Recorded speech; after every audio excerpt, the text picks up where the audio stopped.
Bonsoir les amis, alors j'avais envie de vous faire une vidéo pour commenter l'actualité. Alors je respecte et je me tiens à mon engagement de ne pas commenter l'actualité proche-orientale parce que j'en ai pas la légitimité, j'en ai pas l'expertise, j'en ai pas le statut, d'accord. Donc voilà, c'est un sujet à crispation, à tension, un sujet clivant qui, à mon avis, mérite d'être traité dans des institutions compétentes, par des gens compétents, ce qui n'est pas le cas dans le débat public, hein, je vous le concède. Mais moi, en tout cas, je reste dans mon domaine de compétences, donc je vais vous parler de ce qui se passe en France, donc dans le domaine journalistique, dans le domaine judiciaire, dans le domaine du renseignement, dans la façon dont l'État, en fait, a tendance à envisager cette crise. Et vous allez voir qu'il y a des choses qui méritent justement qu'on se penche dessus, parce qu'il y a quelque chose qui est en train de se passer en France qui est totalement inédit, ce que je peux déplorer. Comme je le répète, je n'ai pas de sensibilité dans mon discours sur les événements sur place au Proche-Orient. J'ai une opinion particulière, mais ce n'est pas l'objet de cette vidéo, d'accord? Donc alors voilà. Alors ce qui me fait au départ réagir, c'est en fait une séquence qui est publiée ici par BFM TV, d'accord? Donc on a un joueur un joueur de football qui s'appelle, alors il s'appelle Anwar, c'est El Ghazi, et il joue, donc il est néerlandais de nationalité, et il joue au club de Mayence, ok? Donc voilà, donc il a été licencié à cause d'un tweet qui concerne justement son soutien à la cause palestinienne. Alors, voilà, il a été suspendu, il a été réintégré, et puis en fait ils l'ont licencié dans les règles, donc il pourra, comme un joueur de Nice qui a été licencié aussi, il pourra plus. Bon, le joueur de Nice, c'était des propos d'une autre nature, mais là on voit qu'il y a une sensibilité, c'est-à-dire qu'il n'y a pas de propos, il n'y a pas de volet pénal dans cette affaire, il n'y a pas d'incitation à la haine raciale, il n'y a pas de propos antisémites qui sont tenus, c'est simplement des propos qui sont d'ordre politique, de l'expression d'une opinion politique a priori, donc, le club de foot de Mayence a décidé de le licencier. Donc ça, c'est le premier fait. Le deuxième fait, alors je voulais juste vous préciser que ça n'avait rien de nouveau en France. Donc là, alors vous regardez un article qui date du 6 février 2020. On a une policière qui exerçait donc en Seine-Saint-Denis qui a été révoquée en conseil de discipline. Alors, la brigadière a été convoquée pour des faits datant de 2014, donc on est en 2020, ils sont venus la chercher 6 ans après. Elle avait partagé des messages sur un réseau social concernant la situation au Proche-Orient. Donc elle avait simplement fait un partage d'un statut Facebook qui était favorable à la Palestine. Donc alors moi je me souviens de ce dossier parce qu'il était passé exactement le même jour que moi au conseil de discipline. Et effectivement, c'est un dossier sur lequel elle avait ses collègues en amis Facebook, c'est une chose qu'il faut jamais faire bien entendu. Elle avait partagé un statut comme ça, elle avait dit ah bah tiens ça c'est pas mal, elle avait partagé. En fait alors il y a des collègues qui ont imprimé le statut, qui l'ont glissé sous la porte. Alors c'est la version officielle qui l'ont glissé sous la porte du commissaire. Le commissaire a saisi la justice. Il y a eu un rappel à la loi, mais il y a eu une sanction disciplinaire qui a été la révocation. Donc, c'était une maman solo avec 2 enfants. Elle a été virée de la police pour un partage, pour avoir partagé un statut Facebook. Donc on est en 2020. Je me souviens que François Ruffin, il était venu pour moi, quand il a vu ce dossier-là, il s'en était ému, il a voulu rester, mais en fait ils nous ont fait la misère, c'est-à-dire qu'ils ont fait passer tous les autres avant, donc chaque personne qui passait en conseil prenait environ 1 heure, donc ils ont fait poireauter François Ruffin et moi-même environ 2h30, 3 heures dans la salle d'attente, et ensuite ils m'ont fait passer moi, donc ça a duré 1h30, et après ils ont fait passer cette dame en dernier, et François Ruffin a dit écoutez, moi je suis arrivé à 13h, elle était convoquée à 13h, il est plus de 18h, donc il n'a pas voulu rester parce qu'il a des contraintes de planning, et hop, comme ça dans le noir, dans l'intimité, ils l'ont achevé. Hein. Donc voilà.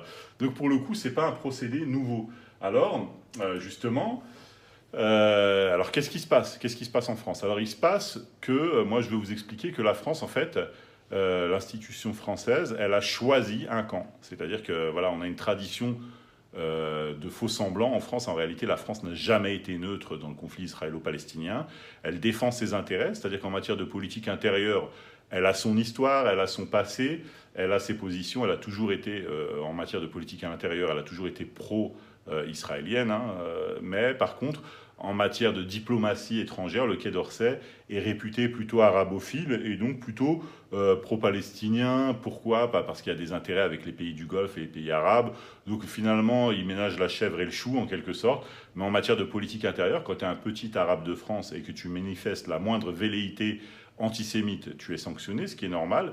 Mais dès que tu mets aujourd'hui, ce qui a changé, c'est qu'il y a une extrême sensibilité. Dès que tu manifestes la moindre velléité de soutien à la Palestine, tu es littéralement carbonisé. Alors si c'est dans le cadre de tes fonctions où tu es une personne publique, tu es sanctionné de façon immédiate. Donc c'est dommage, moi c'est mon opinion, parce que c'est des personnes, le conflit va finir par passer. Tu peux avoir tes opinions, tu peux les défendre, tu peux contribuer à une cause humanitaire, tu peux contribuer politiquement à aller vers tes idéaux, à défendre tes idéologies, mais les réseaux sociaux, les prises d'opposition publique, c'est devenu extrêmement sensible. Alors là, on a une proposition de loi du Sénat qui est ici, qui vise à... donc bon, on a le nom des sénateurs qui sont là, qui sont principalement des sénateurs de droite. Et tiens, d'ailleurs, il y en a un qui s'appelle Pied Noir. Et en fait, pour compléter le cadre pénal sanctionnant l'antisionisme. Donc on n'est plus sur la loi Guesso qui évoque le négationnisme, l'antisémitisme, etc. Là, on est sur l'antisionisme, c'est-à-dire l'hostilité, la négation de l'État Israël, qui est la position officielle de la majorité des pays arabes. Là, aujourd'hui, en France, elle est sanctionnée. Donc en 1 an d'emprisonnement, 45 000 euros d'amende, ceux qui auraient contesté un des moyens énoncés à l'article 23 de l'existence de l'État d'Israël.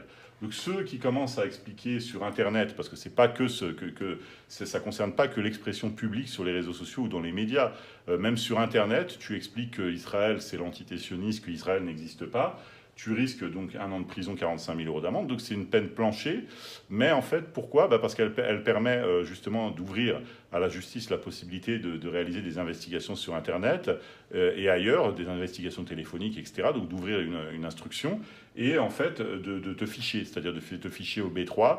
Globalement, en général, l'objectif, c'est aussi de renseigner la DGSI pour pouvoir ficher S un certain nombre de militants de la mouvance pro-palestinienne. Et donc, quand tu t'exprimes sur Internet dans l'anonymat, si ce n'est pas sanctionné par la loi, la justice ou la police n'a pas les moyens de recueillir une plainte et de mener des investigations. À partir d'aujourd'hui, ils le font, d'accord ? Ils le font.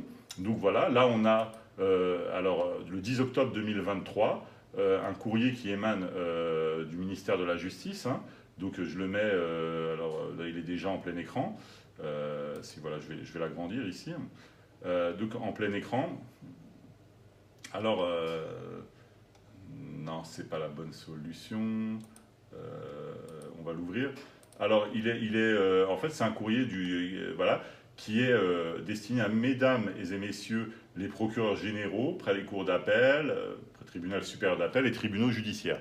Donc, tous les procureurs qui sont sous l'autorité juridique du ministre du garde des Sceaux, en fait, du ministre de la Justice. Donc, circulaire relative à la lutte contre les infractions susceptibles d'être commises en lien avec les attaques terroristes subies par Israël le 7 octobre. Donc voilà, donc on qualifie les attaques de terroristes. Donc ça signifie déjà en préambule que la moindre velléité de soutien à ce qui s'est passé en Israël, la moindre interprétation peut être caractérisée comme de l'apologie en fait de crimes terroristes, même si ça ne s'est pas passé sur le sol français. Donc voilà, il leur demande de faire passer en priorité, en leur rappelant des textes, les procédures. Donc, effectivement, l'apologie de crimes terroristes, il rappelle l'article 421-2-5 du Code de procédure pénale. Voilà, les faits d'incitation à la haine raciale en raison de la race, de la religion, etc. Voilà. Alors, j'attire en outre votre attention sur le fait que les propos qui tendent à inciter autrui à porter un jugement favorable sur une infraction qualifiée ou sur son auteur, même prononcés dans le cadre d'un débat d'intérêt général, se revendiquant comme participant d'un discours de nature politique, sont constitutifs des faits d'apologie de terrorisme. Donc ça veut dire que même si tu ne parles pas en ton nom, tu parles dans le cadre d'une organisation syndicale politique, dans le cadre d'un mandat politique ou quoi que ce soit, tu es passible de poursuite. Donc ça vise la France insoumise en particulier, mais pas que, d'accord ? Et puis donc voilà, la tenue publique de propos, etc. Donc ça signifie que les propos qui tendent à inciter autrui à avoir un jugement favorable. Ça veut dire que même si toi, tu estimes que tu n'as pas un jugement favorable, si tes propos tendent à inciter autrui, donc tendent à inciter, on est vraiment sur une sensibilité extrême, ben voilà, t'es passible d'être poursuivi. Donc c'est le garde des Sceaux, donc Dupond-Moretti, qui a défendu Abdelkader Merah, on s'en rappellera, donc il a sûrement envie de se racheter, moi c'est mon interprétation. Donc voilà, là aujourd'hui, il sort l'artillerie lourde, hein, donc voilà. Donc c'est pour vous dire que, en fait, à ceux qui sont dans la mouvance pro-palestinienne en France, faites attention. J'ai envie de vous dire pourquoi. J'ai envie de vous dire comportez-vous bien. Je veux dire, ne commettez pas d'infraction à la loi. Parce que vous avez le droit d'avoir votre sensibilité, mais parce qu'en fait, il faut savoir que l'État français, et d'ailleurs même y compris les services israéliens, travaillent sur le temps long, d'accord ? Et c'est des gens qui travaillent sur le temps long. Vous travaillez sur le temps court. C'est-à-dire que là, vous allez sortir en manif, vous allez brûler une poubelle pour certains, vous allez sortir des slogans, vous allez faire des tweets. Puis dans 3 semaines, vous allez passer à autre chose. Mais par contre, les procédures, alors les infractions, les PV qui ont été relevés pour les manifestations interdites. Parce que quand on interdit une manifestation, c'est pour pouvoir contrôler l'identité des participants, de ceux qui viennent quand même. Ils vous dressent un PV, vous allez payer 135 €, vous pensez que pour vous c'est fini, mais non, ils vont envoyer une copie du PV au service de renseignement, puis vous allez être fiché à vie. Et quand vous allez perdre votre badge à l'aéroport, vous allez perdre votre habilitation pour travailler dans un domaine sensible, vous ne pourrez pas rentrer dans la police, vous ne pourrez pas rentrer dans la justice, si vous ne pourrez pas peut-être même pas rentrer dans l'éducation nationale, vous n'aurez pas de permis de port d'armes, si vous travaillez dans la sécurité, vous n'aurez pas votre carte professionnelle. Donc tout ça, vous allez le payer dans 2 ou 3 ans, au moment où vous allez postuler quelque part, au moment où on va vouloir vous renouveler votre badge, où vous allez renouveler votre permis de port d'armes, tout ce genre de choses.